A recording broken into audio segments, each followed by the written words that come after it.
Ate May, gusto namin bumili ng pre-sale pero balak namin ibenta bago mag-turnover sa amin yung property. Pwede ba yon? Yes, pwede naman kayong bumili ng pre-sale. Pero before you think about investing in a pre-sale, you have to think about a lot of factors.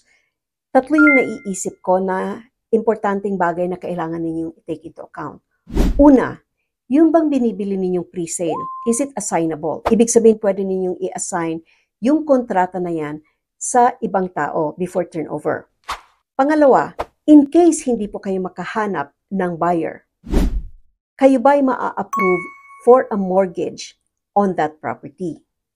At saka yung pangatlo, in case na-approve po kayo sa mortgage and then you already are paying for the property and you plan to flip it, let's say, in a year's time, pero bumaba yung value ng property. Are you willing to take a hit, a loss on that purchase? So, if you need more information po, please contact me. Ito po si Maylene Lim, ang inyong Pinoy Mortgage Broker.